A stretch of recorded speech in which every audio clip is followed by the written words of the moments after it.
guys, welcome to this week's Friday Waffle, coming to you from my kitchen for a change. I just thought it's a bit easier setting the thing up on the worktop, so there we go. I trust you've all had a decent week. I've had a really jam-packed week actually. It's funny, I mean, ordinarily I don't really go out that much, you know, like socialising, not because I'm antisocial, but just I don't really drink all that often. But obviously December, for most people, it's a very busy month, and for me that's been no exception. We had a night out on last Friday, I think, because I did the waffle the day before. Had a night out with some friends on the Friday, and then on, what day was it? Tuesday this week. I'm going to be setting the dishwasher that's making a noise and it's going to annoy me. Be quiet.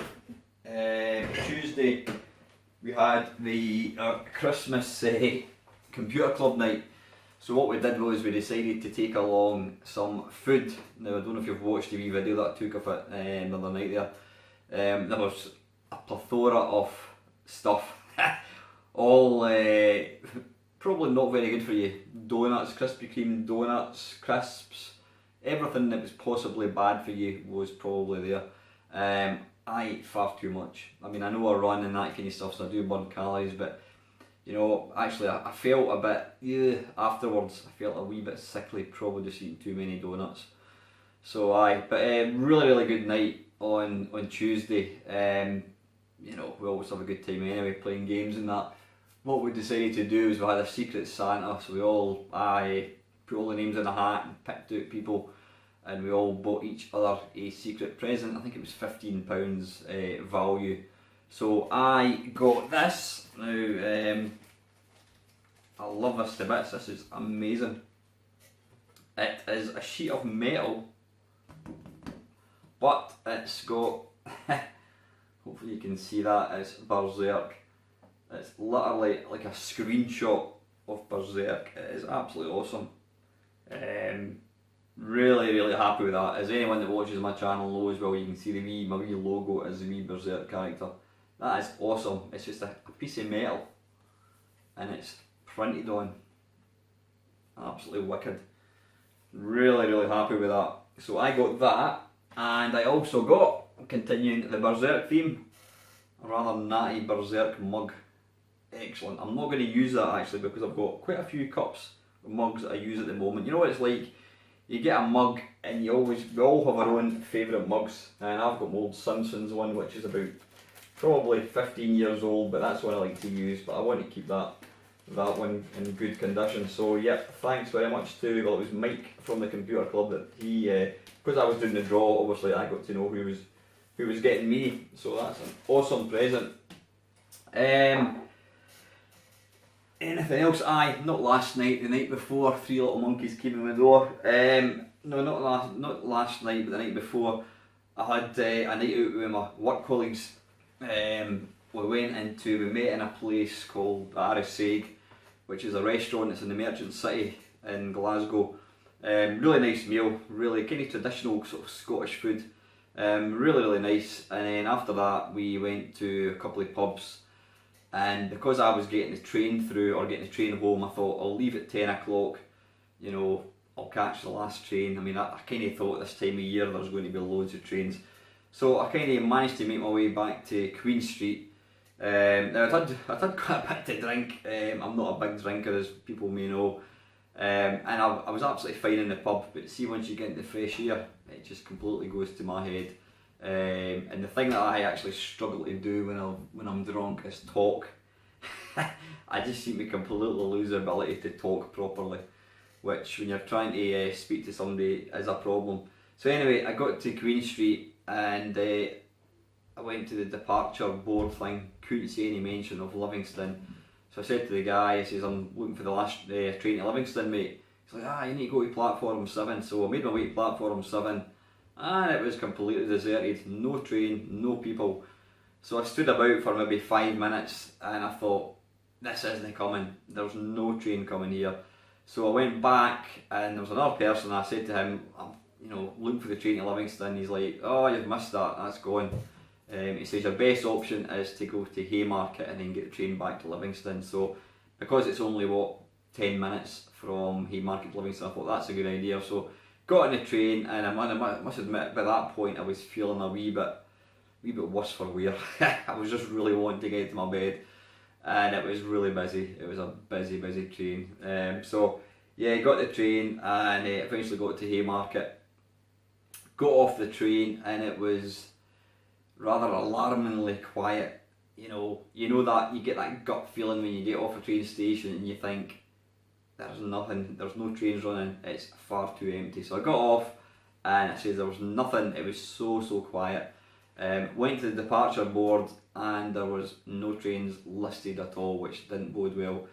So I said to there was a wee guy sweeping up. I says, I'm looking for a train to Livingston, mate. He went, nah. He says, you've got about a 6.5 hour wait.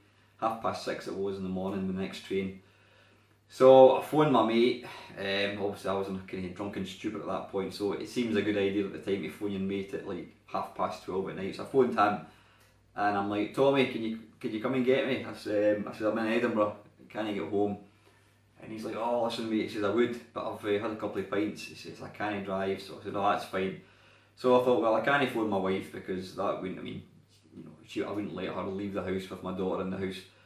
So I thought, right, taxi. Now, if I'd had my running shoes and I wasn't drunk, I may have ran home, but I was drunk and I didn't have my running shoes, so that wasn't an option.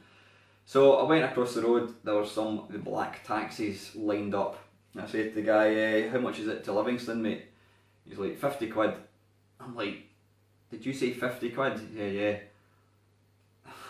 I says, no, you're alright, I'm not paying that. So the only other option I had was to phone a Livingston taxi. Basically they come from Livingston through here, pick you up and take you back. So I phoned up, and I says, how much is it from, to pick me up from Edinburgh and take me back home? 25 quid. So I thought, well, it's either that or standing outside for 6.5 hours.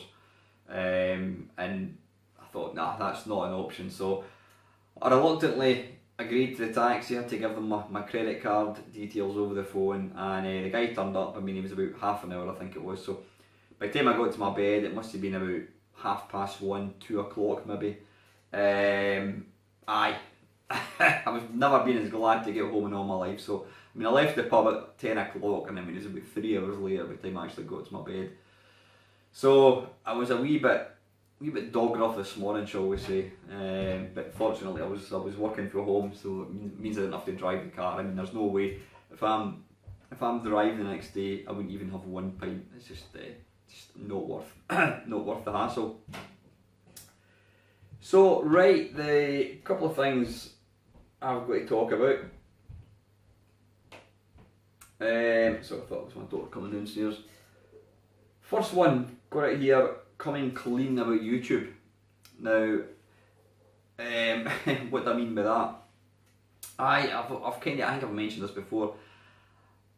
I have always kept my YouTube channel, my video games hobby. I don't keep it secret, because secret means you don't tell anybody.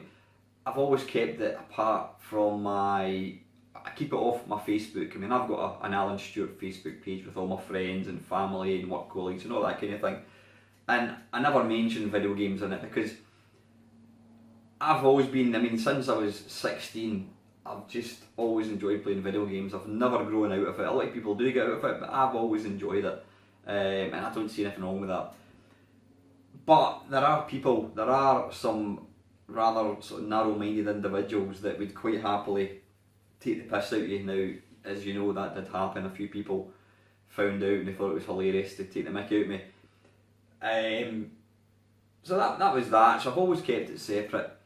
But then when I was recording the interview with Kevin Toms of Football Manager fame, I was talking to Kevin on last Sunday, I think it was. Kevin shared the video on his Football Manager Facebook page, and I think I commented on a video or I liked it, something like that. And then it was it not last night, a couple of nights ago, 3 nights ago, Monday, I think it was Monday night, I noticed one of my mates, who's not a computer person at all, he had commented on the comment that I had made on Kevin Tom's Facebook page, and I'm like, how did he know that I've commented on this video game thing? So I went on to it, and sure enough he'd commented So I contacted him on Facebook. I says, look, how did you find out about this? And he says, oh, it came up in my, whatever it is, my wall, my Facebook wall that you've commented on it. And I said to him, look, do me a favour, go and not mention that. I says, because there's always dicks out there, you know, it doesn't matter what you do, whether you play video games, whether you're an actor, maybe you like to make pantomimes, whether you collect stamps, you build models, you fly, I don't know, you fly bloody remote control helicopters, whatever, you know, guys, us being guys, we all have our hobbies and interests, and, you know, video games and running are my two. So it's just not worth it. But I said to him, like, please don't share it, don't mention it or anything, because I don't want people to find out. And he's like, yeah, that's not a problem, mate, you know. And then it was the next day, I was actually going to work, I was driving to Glasgow, and I was thinking about it. And I just thought, wait a minute, what are you embarrassed about? Why are you trying to hide it like it's some kind of sordid hobby? It's not, you know, yeah, if somebody thinks it's wrong for a 49-year-old guy to play a video game, that's their problem, you know what I mean? I don't see any different from playing golf or bloody watching football or watching TV. So I thought, you know, why am I like that? Why am I trying to hide it? So I decided there and then, I thought, right, when I finish work tonight, I'm going to share my YouTube channel on my Facebook page. And that's exactly what I did. I just made a wee post saying, as some of you may know, I like to run now and again, and I also like to play video games. I says, which some of you may not know about. I says, however, I says, I have got this little YouTube channel. I says, if you've ever played a Spectrum, Commodore 64, played an Atari, played Space Invaders in your local chip shop, you might quite enjoy it. So I posted that, and you know what, I felt quite liberated. I thought, that's it, that's my dirty secret out there. And I've got to say, the feedback I've had has been really good. I mean, when I was on my works night out the other night there, one of my work colleagues, he said, oh, I saw your, in fact my actual boss mentioned it, he says, oh, I saw your YouTube thing, and he started talking to me, he says, oh, I used to love asteroids and love Space Invaders, and then my other work colleague said, he says, I was actually watching some of your videos, and he says, it's really, really good, he says, I really enjoyed it, and you know, it's funny, the very people that I've kind of thought, you know, would take the piss out of me or whatever, they actually enjoy it, you know, so I'm absolutely delighted that I've taken the choice to share it with other people, because at the end of the day, I'm not doing anyone any harm. A lot of people seem to enjoy what I do, it's just a hobby, you know, so yeah, that is it, it's out there. So I'm not going to go, you know, posting all this crap about computer games on my Facebook page, because it's not for everybody, but I just wanted to make people aware. If they want to see what my channel's all about, they can go and do that. So so that is coming clean about YouTube. Now the second bit I want to mention, I did mention last week about the GPD-XD console thing that I bought just over a year ago, which is no longer working. It's now a brick, it's now up for sale on eBay. I think it's currently standing at £1.20. Now, anything electronic does break. Washing machines break, dishwashers break, cars break, anything electronically will fail from time to time, and I accept that. But the one thing that's annoyed me about this whole GPD thing is I've contacted GPD themselves, although I never bought it from GPD, I bought it from a guy in China. And the funny thing is, I'm actually quite glad that it's over a year old, because if it had been, say, 6 months old, I'd be thinking to myself, if I had bought this from the UK, some place in the UK, like, is it Funstock, I think it is, I would have probably got my money back, I would have got a replacement. But buying it from somewhere in China, it was like Chinese eBay, whatever it's called, there was no way I was ever going to get anything back. So because it's over a year old, I think, well, at least it was over a year old, so even if I'd bought it from Amazon, know that they sell it, I wouldn't have got anything back because it's over a year old. But anyway, I contacted GPD, I contacted them by email, and I just explained, I says, look, I says, I was one of the first people to buy this machine. I says, I made a video for it. I says, I raved about it. I says, and quite a few people actually bought them based on my little review thing. So I was kind of using a wee bit of psychology, thinking, well, this guy's helped us out, we'll help him out. So I said, look, I said, this thing has now died. It's completely dead, and I'm now having to sell it because it's just completely bricked. And I said it's not what, I mean I think I paid 160 quid for it. It's not what I would term a good value. A year, 12 months for 160 quid isn't good value. So I pasted it, so I sent them an email through their website about maybe 10 days ago. Never heard anything. I sent them a second message, never heard anything. I contacted them on Twitter, I contacted them on their YouTube channel and also on Facebook, and I've not had a single reply to any of these things that I sent, which is pretty poor. It is pretty poor. And for that reason, I'm going to retract what I said about the GPD. I mean, the GPD, when it was working, is a fantastic little machine. It's really, really good, you know, and I would normally recommend it. However, I can only go from my own personal experience. I am now £160 out of pocket for something that's, I'll be lucky to get £10 back for selling it for parts. So, you know, I would say it's a fantastic machine when it works, but there's that unreliability factor, and I've possibly just been very unlucky. I mean, I know lots of my mates have still got them, and you know they like them as well, and they've not had any problems. But I do know there are issues with it charging up. Apparently, if it's switched off when it's charging, it can actually break the device, which is just nonsense. What device do you buy, and you can potentially break it by charging it up when it's switched off? So I think you have to go in with your eyes open when you buy anything from China. You know, you need to realise. I mean, I'd normally say when you're buying something that's cheap, that's the risk you take, but I don't term 160 quid as being particularly cheap. So I'm very, very, very disappointed with GPD as a company, and for that reason I will not be buying another GPD. I think even if I had the chance of one cheap, I don't think I'd buy it, because I've kind of gone off them as a company. I wouldn't want to give them any more of my money, not when they can't even give me a token reply. I mean, all I said to them was, look, it's no longer working. Would it be possible to tell me, is there any way of getting it repaired? You know, I mean, if it was going to cost me 30 quid to get it fixed, I may have done that. But they've not even had the decency to reply to my emails or to the tweets and all that nonsense. So I'm a wee bit kind of pissed off with that side of things. So, but what I did get, and I will be doing a review of it, although I've already done one, but I want to do another one. Before I got the GPD, I had the GXD, and before I had the GXD, I had a thing called the NVIDIA Shield Portable, which is a kind of clamp. It looks like an Xbox 360 controller, big chunky thing, and it's got this screen built in. Now I did have one of these. I mean, I paid 200 quid for it. When it came out 3 years ago. It was, I think, £300, really real good quality. I paid £200 for it, and I sold it just because one of my mates had the GXD, and the screen in the GXD is like huge. It's like, you know, that size. It's like probably 3 times the size of the screen. So I sold the GXD, not the GXD. I sold the NVIDIA Shield to get this GXD, but I quickly realised that there's 2 things that are wrong with the GXD. One, the little control sticks feel really cheap. They feel too springy. You feel like they're going to snap. So there's that, and the second thing is the battery life is crap. You know, I reckon you're lucky you get a couple of hours out of it.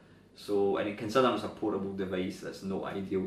So I got rid of the GXD when one of my mates gave me a link to the GPD-XD, and obviously I bought that. I'd sold my NVIDIA Shield, I bought the GPD, and then I sold the GXD. I hope you're keeping up here, I'm getting confused. So yeah, the GPD, loved it to bits, really good machine, obviously until it died about 2 weeks ago. So I thought to myself, well, you know what, I mean, I'm a king of emulators. I love being able to play, you know, Robotron and what have you, Bruce Lee and Drop Zone and all these things. I like to be able to play them on the move. When I go on holiday or whatever in the hotel, I can pull out this handheld and play stuff. So because I don't have anything, I thought, well, I don't want a GXD because I didn't really like it. I'm certainly not going to go and buy another GPD. If I'd got the chance of one for maybe half price, I might have bit the bullet and bought it. But in light of the really poor customer service from GPD, the non-existent customer service, I can't bring myself to give them any more of my money. So I went on to eBay, I typed in NVIDIA Shield Portable, and there was none in the UK, none at all. There were quite a few in America, and they were all going for about 150, 160 quid. So I contacted them, I contacted a couple of sellers, and I said, look, could you tell me how much will it be delivery? Excuse me. How much will it be delivery, and also would you be prepared to mark the value as being below £35 or £34 I think it is, and mark it as a gift, because in that way I wouldn't get any custom charges, because the custom charges for something like 150 quid would be probably 40 quid, so that's taking over the sort of 200 kind of mark, which is getting a bit pricey. Then you've got the hassle if anything goes wrong with it, but if it's broken when it arrives from eBay and it's broken, you've then got the hassle of sending it back to America, and so it's just a tunnel of pain, I think, if you go down that route. So I contacted them and never heard anything. So then I just googled, NVIDIA Shield for sale, and there was one on Amazon, and it was second hand, and the guy was wanting £256, I think it was, a strange figure. 256 quid. So I contacted him, I says, look, I've got a top budget of £200, would you take £200 for it? Now I know I was probably not right in doing that, because the guy's kind of a shop, but he never got back in touch, so I'm guessing the answer was no. So then, was it 2 or 3 nights ago, I was lying in my bed, just about to go to sleep, and I thought, I'll just have one more wee look, and I thought, I'll try Gumtree. Put in Gumtree NVIDIA Shield Portable. Bang, here we go, one for sale, 180 quid in a place called Dollar, which is, it's not far from, it's just outside, what do you call it, it's on the road to Stirling, just outside Falkirk way, so Kincardine. So I contacted the guy, this was like 1 o'clock in the morning, I sent the guy a message, I says, is it still for sale? And he's like, yeah, still got it. And I went, oh, excellent. I says, I'm interested in buying it, and he's like, well, I've got somebody else that's wanting to come and see it tomorrow night. So I'm like, when are they coming? And they're like, oh, he said he'll be there about 8 o'clock. I says, well, I'll be through for 7. So I did that, I went through, was it Tuesday night, Monday night, whatever it was, for 7 o'clock, and I picked it up. Here it's here, it's absolutely glorious. I don't know if you've seen it before. I mean, it's just like, it's like an Xbox 360 controller. It's really, I mean, some people say it's too heavy, but you know what, it's just, if there's such a phrase as reassuringly heavy, I think I've used that word twice tonight, then yeah, this is reassuringly heavy. It weighs quite a bit. I can imagine if you were standing for like an hour using it, you'd probably get a sore wrist, whatever, but it's just such a nice machine, it really is. I'm not going to really show it running just now. But yeah, it's got this, it closes like so, it's completely sealed up. I mean, it's not as portable as obviously GPD-XD, because you couldn't really fit that inside your pockets, but it just looks really nice. And the big thing for me is the fact that it's by NVIDIA, it's quality, it really is quality. I mean, you've got this magnetic plate thing, I've got no idea what that is. I think you can buy customizable ones, but it just looks so nice. I mean, it's got the two triggers at the front, at the back. You've got the two up the top there. You've got obviously you've got your buttons. Button whatever it is, you click it in, analog. All the buttons there, and then on the back it says it's got the mini HDMI, so you can actually put this on your TV. But I'm going to actually do it. Although I've done a video with this, I want to do another one, because I want to tell people. I mean, I did recommend the GPD-XD. Right now, I wouldn't be able to recommend it. I would only be able to recommend it to people with the caveat that it's a fantastic machine, but it may fail, because that's what happened to mine. So you just need to be aware of that. You take your money, you pay your money, you take your choice basically. But that is bomb-proof. That is excellent. So I was really, really happy to get it. And as a wee bonus, the guy actually gave me.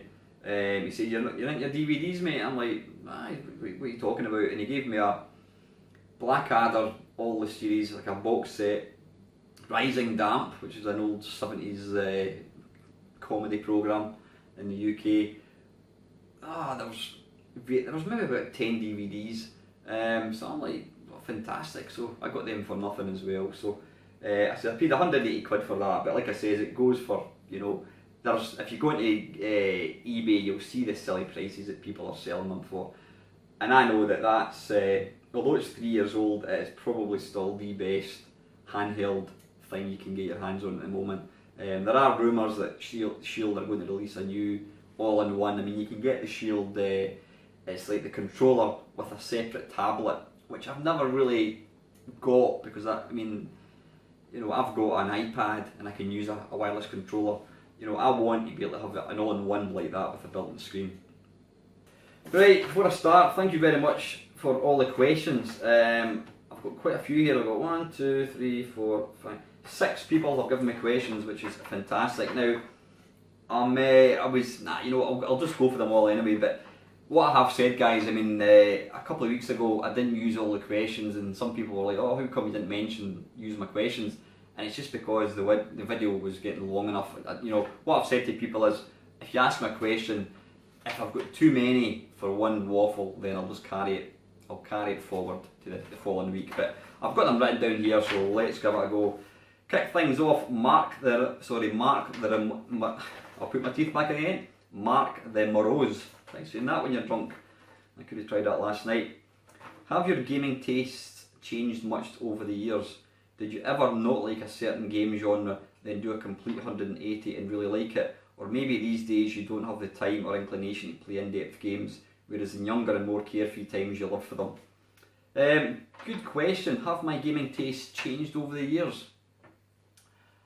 That's probably quite an easy one to answer. I'd say no. I've always been into shoot 'em ups, arcade games. They were always my favourite, especially shoot 'em ups. So I've always been into that sort of genre, and I still am. That is definitely my most favourite. You're talking about, you know, I used to play in-depth games when I was younger. Here's the thing, because I'm 49 years old, I mean, I got my very first, computer was a combo. It was a Texas T199, TI-199 I should say, I was getting it wrong all the time. Then the Commodore 64, blah blah blah. But all these systems like the Commodore 64, you didn't really get in-depth games. They just didn't really exist back then. I mean, you have to remember, you know, I had 64K of memory, probably half of that was left for actually programming by the time you take, you know, you've got the basic and that, the operating system. So games weren't in depth. So I was basically reared on arcade games. Obviously when the Amiga came along, the 16-bit, you started to get games. I mean, I still preferred the arcade games on the 16-bit, the Mega Drive. But then you got games like, you had like Secret of Monkey Island, was it Lure of the Temptress, all these games, Dungeon Master, things like that.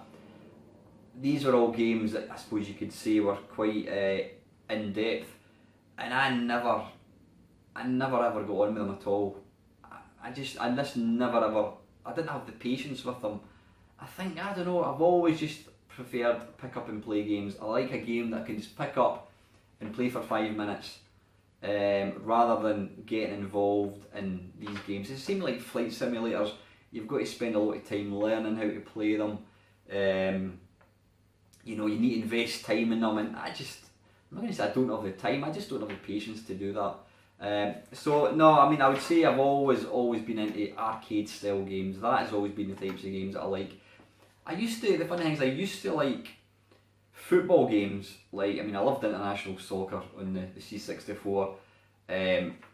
Best football game in my opinion, actually the one you physically play, is sensible soccer.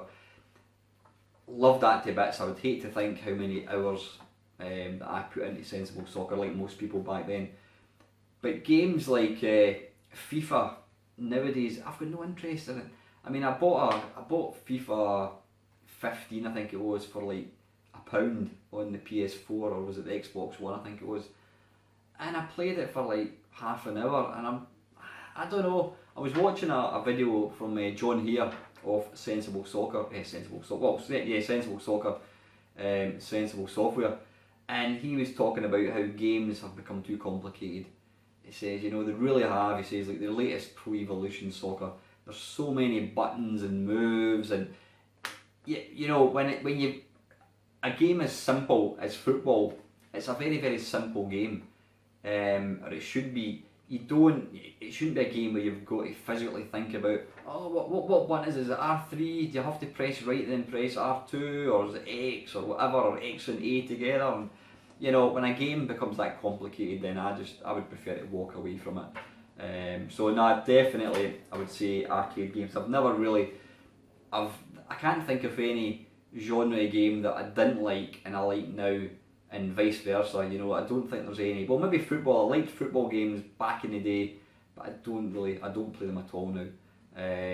Beat 'em ups I never really played, and I still don't play them just because, again, I've not got the skill to actually master them, and I've not got the patience to kind of put into the game as well. So, but great question again, Mark. Thanks for that, mate. Mr. O'Connor, Paddy O'Connor, do you think video games can change a person's mood after they have finished playing?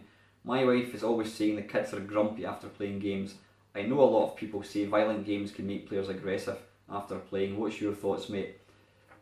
Personally, I can't say I've ever, I can't say computer games ever affected me, my mood. I've played some games. The Last of Us is quite a hard-hitting, emotional game. I'm not going to spoil it. If you've never played it, go and play it. But I can't say I've ever played a game and come away like feeling anxious or grumpy or violent.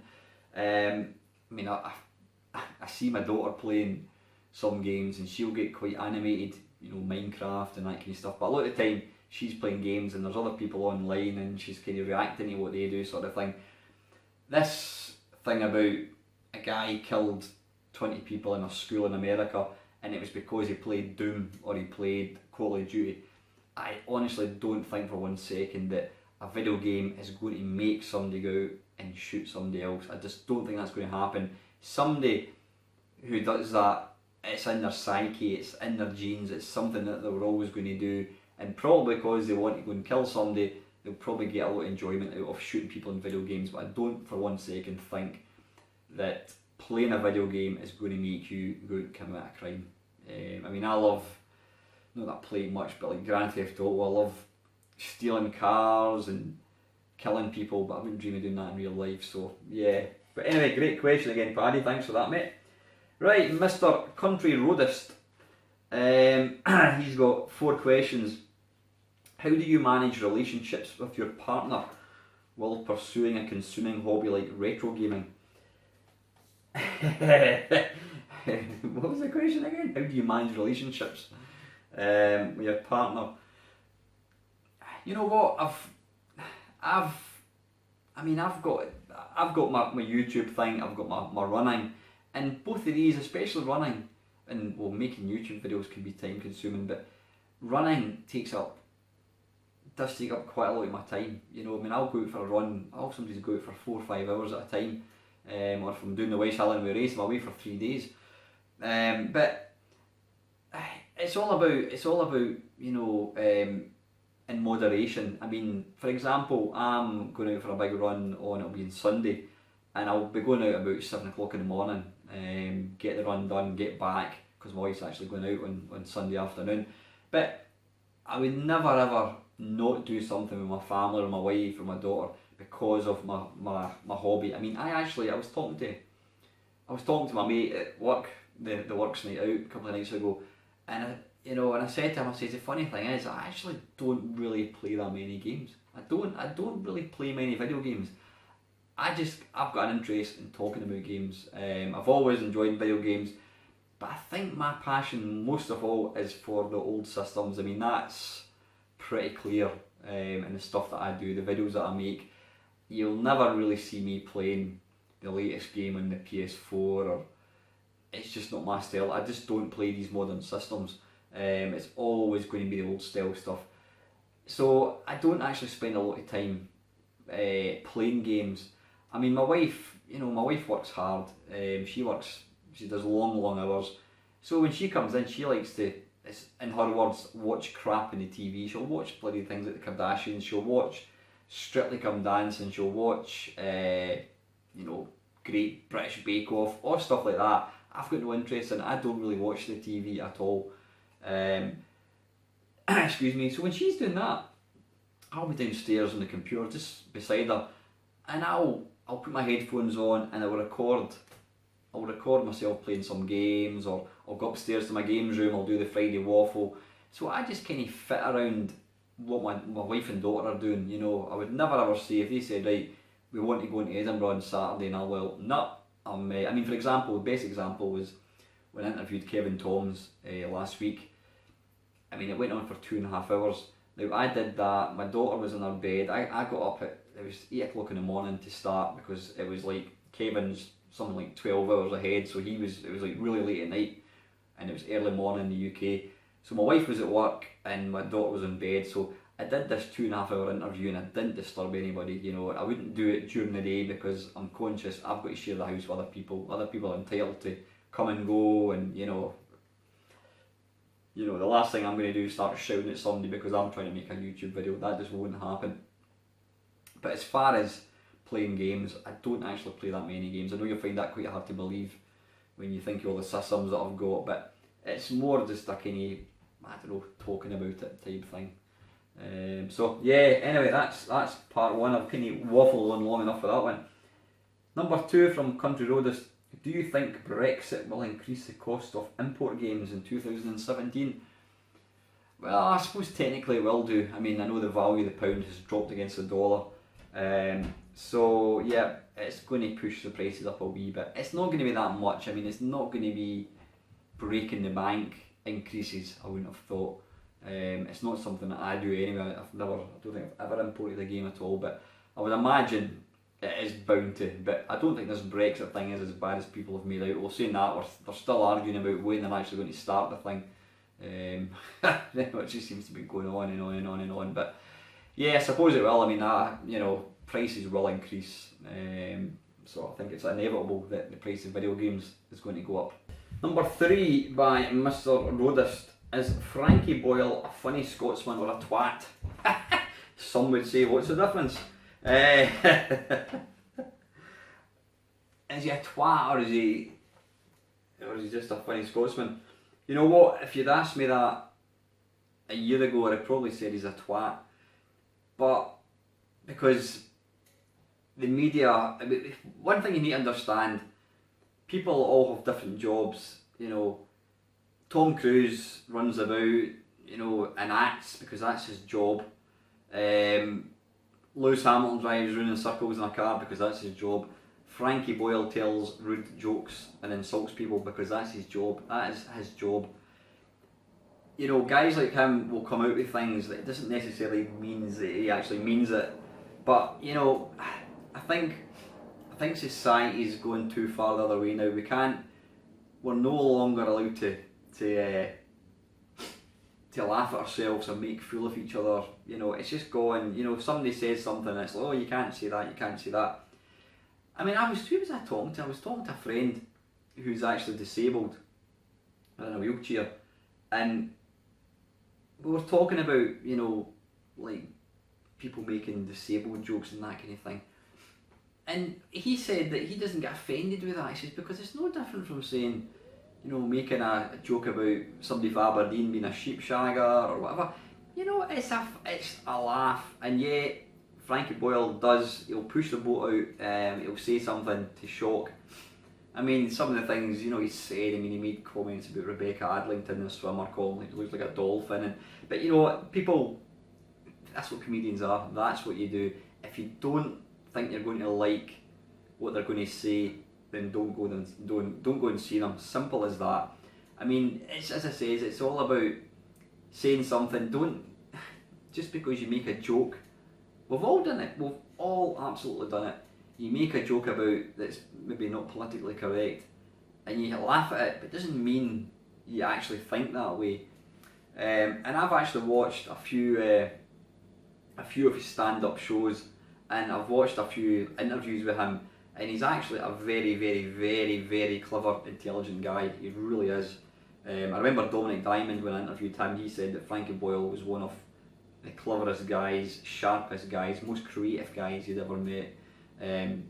So yeah, he does, he shocks people. Ricky Gervais does the same. I mean, I went to see Ricky Gervais as a stand-up comedian about maybe 4 years ago, and he made a joke, which I'm not going to repeat, and I felt it was below the belt. I thought, nah, that's not funny. In fact, the thing is, he made the joke and nobody laughed, and he did his usual, oh come on, that's funny type thing, but it wasn't funny. It was, I didn't think it was funny. It wasn't even, you know, you can make a joke about a disabled person or a Scotsman being a sheep shag, you go, it's kind of funny, and then that's it. But what he said wasn't even funny. It wasn't funny. It's like, it was very, very, you know, it could have upset a lot of people, you know, with the actual content of it. But yeah, is Frankie Boyle a twat or a Scotsman? Like I say, some people might say it's one and the same thing, but I don't think he's a twat. He's an offensive comedian. That's what he is. That's what he does. I mean, it's quite funny. He said that he loves Twitter and Facebook now. He says because he can be called a cunt by people online without leaving the house. So you know. Number 4, last bit from Mr. Rodis. What is your opinion on the firmware of the Retron 5 being a ROM emulator that was ripped off shareware and used to sell a commercial product? Alright, didn't know that. The 2 authors of the software got nothing, true story. So what you're saying is this Retron 5, which is quite a popular kind of 5-in-1 console. So the emulator, see I don't like that. That's not good. So these 2 guys brought out an emulator, and these guys in the Retron, sorry, not Repton. Repton was a game for the BBC. The Retron have then used this shareware program and they're now selling it for lots of money. If they'd asked the guys, the authors, can we use your code please? And they said yes, and we'll give you some money for every unit that's sold, or can we buy it off you, we'll give you £1,000 for it, that'd be absolutely fine. But if these guys have actually taken these guys' code and they're using it without their permission and have given them nothing, then that's not tennis or not cricket. You know, it's like one of my mates, Jules, he's involved with the RetroPie software, which you're probably aware of. It runs on PCs, it runs on Android. It's, you know, Raspberry Pi. It's a fantastic thing, and you know, a lot of creative people have put this RetroPie together. But there's people now selling the Raspberry Pi with RetroPie installed and all the games included for like £100. Now the Raspberry Pi was always intended to be a very, very affordable PC, and RetroPie is completely free. It's made for no cost, and the ROMs obviously don't even belong. The ROMs belong to the companies that made the games. So it always annoys me when I hear people trying to profiteer. Now their argument is, I mean, I've been into MAME for, you know, since 1997. I've downloaded hundreds and hundreds of thousands of ROMs and games. I have never once, and would I ever take 1 penny from anybody to give them a copy of them. You know, if somebody wants a copy of a ROM that I've got, I'll quite happily give it to them. You know, obviously old stuff. You know, I mean, I wouldn't pirate new stuff, but old systems. So it always annoys me when I hear that companies or people, individuals, trying to sell DVDs with ROMs in it, because it's not theirs, and they come out with this bullshit story. Yeah, but you know, for somebody to try and download 7 gig worth of ROMs, you need to know where to go, so I'm just doing it for them, you know. But yeah, you're charging them £10, mate. You've downloaded it, it costs you, a DVD's probably 10 pence. It's costing you 10 pence, and it's including stuff that does not belong to you, and you're making money out of it. So I don't like that at all. And as for that Retron thing, then that sucks big time. The guys behind Retron should be ashamed of themselves. If they're admitted to using it, then the very least they should be doing is giving these guys some of the money. So, next one, Mr. Ian Hunter. I'm absolutely sweating buckets in here. I think you turn the heating down. Woo. If you were a software engineer back in the 1980s, which system would you program for and what game genre would you create? Adventure, arcade. I can imagine you creating the most horrendous shoot 'em up for the C64 where it's impossible to win. You've probably got that right. If I was a software engineer, what system would I program for? I would have to say the Commodore 64. Yeah, it needed the Commodore 64. When I was listening to this interview with John Hare of Sensible Software, who I was mentioning earlier, he was saying that, now please don't take any offence to what I'm going to say here, but what he said was the programmers that he worked with in the 90s, you know, he said they were probably only 25% as good as the guys from back in the day, or guys like Jeff Minter, Archer McLean. He says these guys were so passionate and obsessive about getting the very, very, very best performance out of the computer, out of the hardware.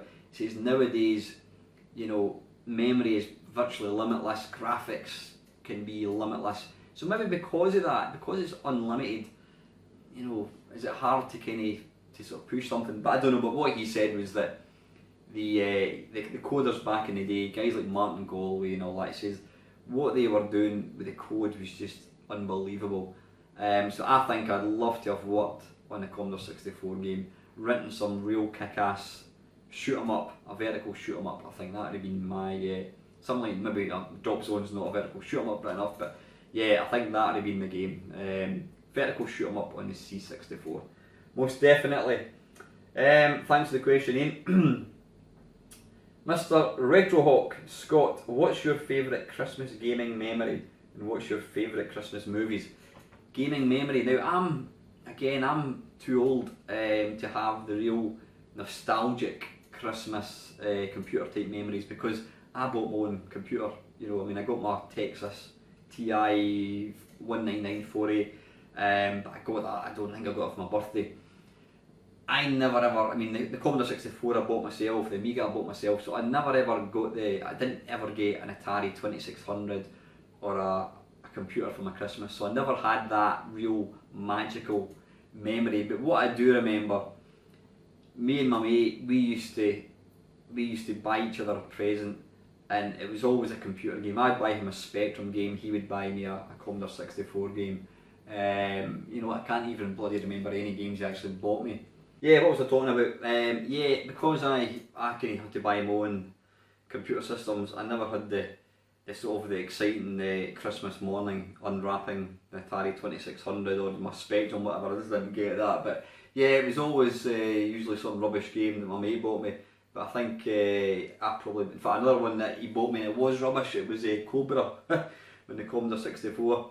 I'm sure I bought him the Spectrum one, which is an excellent game, but the C64 one is bloody dire. It really is awful. So yeah, excuse me. What is my favourite Christmas movies? Apart from the predictable, what do you call it, Christmas Vacation with what's his name, Chevy Chase. I mean, brilliant film. There's Wonderful Life, James Stewart. One which I've not seen for quite a long time, but it just evokes a lot of happy memories as a child. My mum and me, my sisters used to watch it, and it was Meet Me in St. Louis with Judy Garland. I've not seen it for a long time, but I'll need to re-watch it. I says we used to watch it. We always came on at Christmas time. There was something special about black and white films with the snow. It just looked nice. But yeah, that's quite a special one. Obviously Home Alone, kind of Christmassy type theme. But there's one standout film, I'm going to call it a film, for me, which easily takes it. And it is The Snowman, the animation The Snowman by Raymond Briggs. It's a film, it's a cartoon, but it's a sort of quite a feature-length cartoon. It was shown every single Christmas day on Channel 4 for something like 20 years. Then for whatever reason they decided to stop it Now I remember seeing it on TV on Christmas Day thinking what a lot of crap this is, until I actually watched it. Now I bought it for my daughter when she was just young, and I sat and watched it, and it just blew me away. It really, really did. I've never watched something, especially an animation, that's that's able to capture the essence of what Christmas was like back in when I was a kid.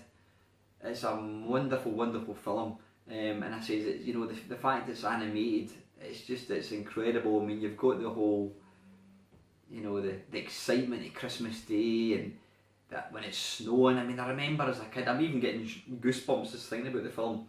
When it starts to snow, I remember in the 70s, the snow would come on, and if it was at Christmas time, it just made it so much more special.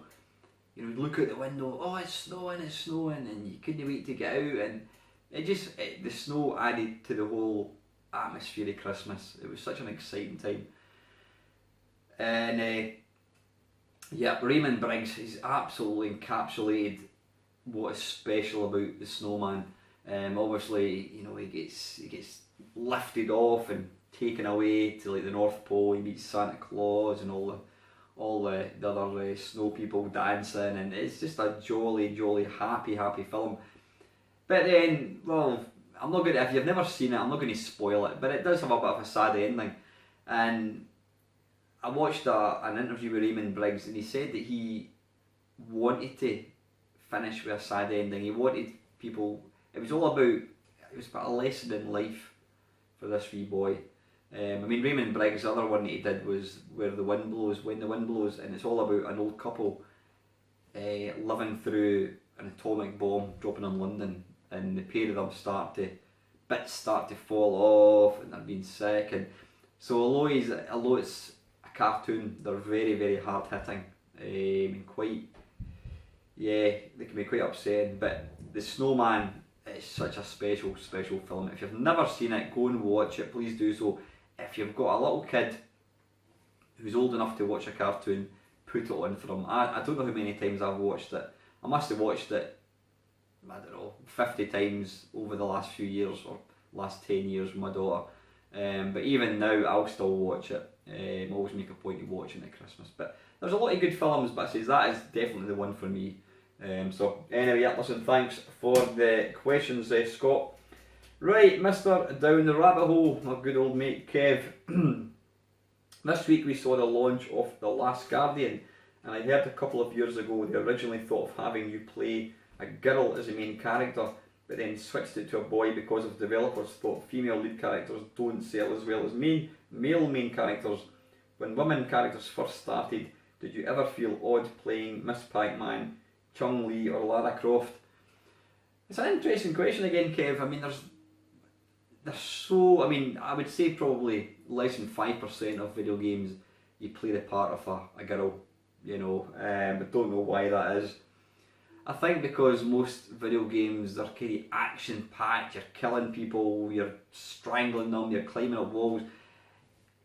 Automatically, they associate that with a man, you know, that's just the way it is. I think Lara Croft and Tomb Raider definitely changed things. I mean, obviously, was it Seamus? That's the character in Metroid, in the NES game Metroid. I think that was one of the first female characters in a video game. But yeah, it is normally guys. And, you know, to answer your question, did I feel odd? I remember when I first got Tomb Raider, I was kind of a wee bit, I didn't like the fact I was playing the part of a girl. But you know what, after 10 minutes of playing it, if the game's good, it doesn't really matter who you're actually controlling, and you soon get to warm to her anyway. So, it's an interesting thing. I don't know why. I'm quite sure that's why the majority of main characters are guys, because probably lots of wee boys 10 years old may not want to play the part of a girl. But yeah, interesting question, Kev. So thanks for that, mate. And lastly, my mate Tony Retronic Collector, He's got an absolutely veritable feast of questions. First one, what's your favourite 3 games for the PS2 and why? I've got to say, Tony, I don't play the PS2 all that often. I've not played it for a while. I've simply got too many systems to play. Top 3 games that I like. Ape Escape. Now I think Ape Escape did come out for the PlayStation, I think, but it's a really fun game. It's got quite a unique control system. You use the right analog stick to sort of fling your net. You've got to try and catch these wee kind of monkeys. You've got to try and catch them. Ape Escape's an excellent game. Is it Ape Escape 2? I can't remember exactly. On the PS2, the other game which I love, and it's a game which I gave to Brian as a part of his prize for my Berserk competition, it's Maximo, which is it's a 3D verse take on Ghosts and Goblins. It was made by Capcom. Quite a simple game, still never completed it. Really nice atmosphere. It's in graveyards and that kind of stuff with ghouls and ghosts and skeletons and zombies and that. It's really worth checking out. It's an excellent game. It's Maximo. But my favourite game by far on the PS2 would have to be Gradius 5. It's an absolute sublime horizontal shooter. It looks HD. I mean, it's not, but it's just astonishing. It's an incredible shoot 'em up. It's one of my favourite shoot 'em ups. If you've never had the chance to see it, go and look for it. It's quite, I wouldn't say it's hard to get an EV. I mean, it'll maybe go for 15-20 quid, but it's worth every penny. I actually just recently picked it up. I've been on the hunt for it for a long time. I mean, I had a pirate copy of it, but I've now got an original of it. But yeah, top 3 games. My 3 games are Gradius 5, Maximo, and Ape Escape. Number 2, what's your opinion on the PSP, and what do you like about it? PSP, the PSP, in my mind, it was made to play big console games, i.e.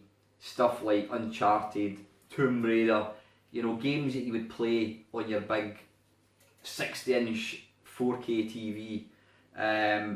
It's not a game I would want to play in a wee teeny handheld. I don't have the time to play, you know, these big time-consuming games, which is why I like to kind of play arcade games. And so, you know, I mean, to me, handhelds are all about pick up and play. Let's have a quick go off Terra Crest, or let's have a go of Donkey Kong.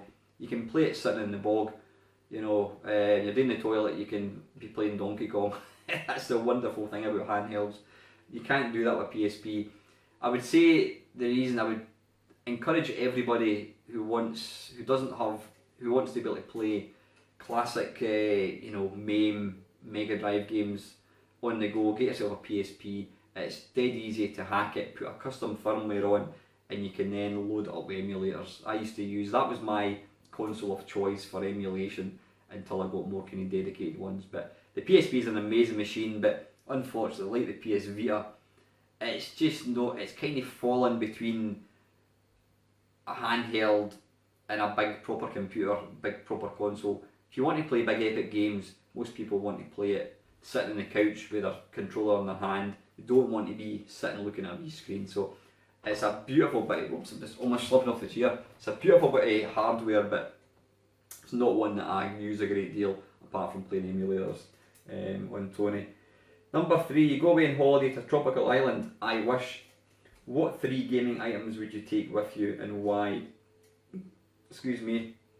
The tropical island has its own electrical supply, running water, and there's a big hotel and a small community. If I was on a desert island gaming, I'd probably just take my...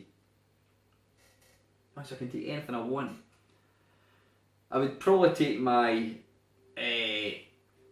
Shield, NVIDIA Shield, because it means I can play all of these systems, all the different systems. That would really be all I would need.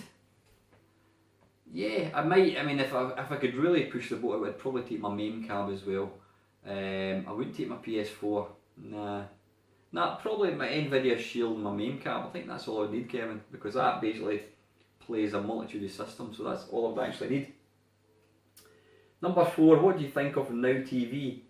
It's a subscription service where you can purchase movie monthly passes such as Sky Cinema TV. You know what?